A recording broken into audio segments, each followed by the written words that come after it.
दोस्तों power star Pawan Singh और trending star Khesari Lal Yadav का ये जो भारत मिलाप हुआ है उसके बाद से जो सबसे ज्यादा फायदा हो रहा है वो खेसारी लाल यादव को ही हो रहा है। क्या बात कर रहे हैं दोस्तों पवन सिंह एकदम टाइम फुस हो गए हैं, गायब हो गए हैं, मतलब दिखाई भी नहीं दे रहे हैं और वहीं पे trending star Khesari Lal Yadav trend कर रहे हैं। बात तो सही है। तो आइए दोस्तों इस वीडियो में हम इसी के बारे में बात करेंगे कि खेसारी लाल यादव को इतना ज्यादा फायदा क्यों हो रहा है और पवन सिंह को फायदा क्यों नहीं हो रहा है, मतलब क्या क्या फायदा हो रहा है खेसारी लाल यादव को इस वीडियो में हम लोग जानेंगे। तो आइए इस वीडियो में बने रहिए, आइए देखते हैं। नमस्कार, मैं नीतीश कुमार, आप देख रहे हैं फिलहाल एनजे एक्स्ट्रा। देखते रहिए और देते रहिए अपना प्यार।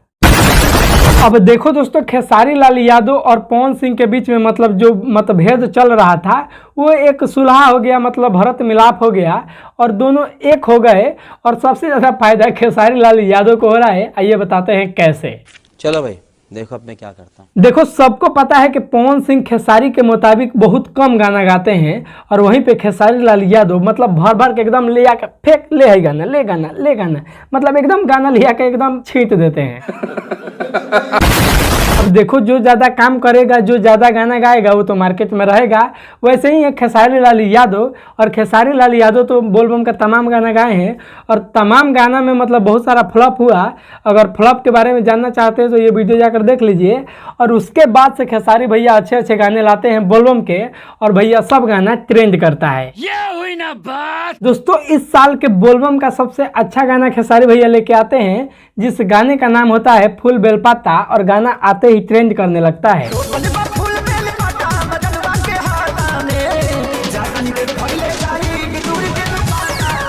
मतलब इस गाने को आए हुए 10 दिन हो गया और अभी भी ये गाना म्यूजिक सेक्शन में 4 नंबर पे ट्रेंड कर रहा है और गाना वेब म्यूजिक से आया है और गाने पे भी 53 लाख प्लस हो गया है। ये हुई ना बात। उसके बाद से खेसारी भैया फिर से एक बोलबम का अच्छा गाना लाते हैं जिस गाने का नाम होता है हिरौआ बम।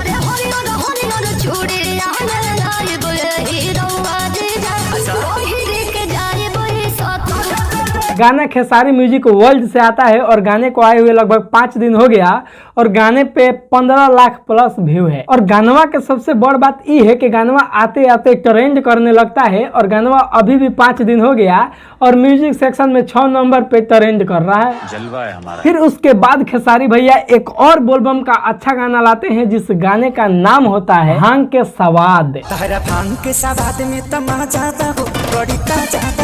देखो दोस्तों हमको लगता है कि ये गानवा आते आते 2-4 घंटा में ट्रेंडिंग में घुस गया और 1 नंबर पे ट्रेंड करने लगा। तुमको बड़ा पता है सबका। लेकिन हई सरुखवा जो हकलाहवा है ये एगो गाना लाता है और खेसारी भैया का गानवा 2 नंबर पे आ जाता है और इसका गानवा 1 नंबर पे चला जाता है।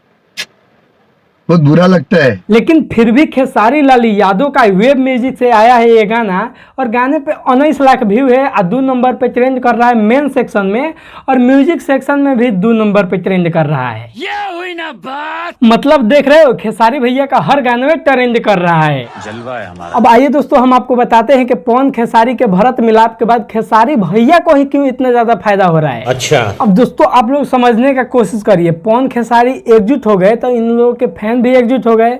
अब इन लोगों का जो भी गाना आएगा सब लोग उस गाने को देखेंगे। अब देखिए पवन सिंह गाना तो फिलहाल ला नहीं रहे हैं, मतलब बहुत दिन से गाना नहीं आ रहा है। ये गाना आया था उसके बाद से अब लगता है कि पवन सिंह का गाना कोई बोलबम का आएगा भी नहीं और खेसारी भैया 2-3 गाना लिया दिए धाए धाए। तब इन दोनों के फैन एकजुट हुए हैं तो खेसारी भैया का गाना सुन रहे हैं सब लोग। जब सब लोग खेसारी भैया गाना सुन रहे हैं तो खेसारी भैया का गाना ट्रेंड में जबे करेगा, इसीलिए खेसारी भैया को सबसे ज्यादा फायदा हो रहा है। अच्छा तो मतलब अगर सीधा देखा जाए तो खेसारी भैया को सबसे ज्यादा फायदा हो रहा है ये भारत मिलाप से। सही बात है। खैर दोस्तों इस वीडियो कहीं पे खत्म करते हैं। आप लोग इसके बारे में क्या सोचते हैं अपना राय कमेंट करके हमें जरूर बताइएगा और चैनल पर नए तो चैनल को सब्सक्राइब करके वीडियो को लाइक कर दीजिएगा। अगर फेसबुक पेज पे देख रहे हैं तो पेज को फॉलो कर लीजिएगा। तो चलिए मिलते हैं अगले वीडियो में, तब तक के लिए बाय बाय।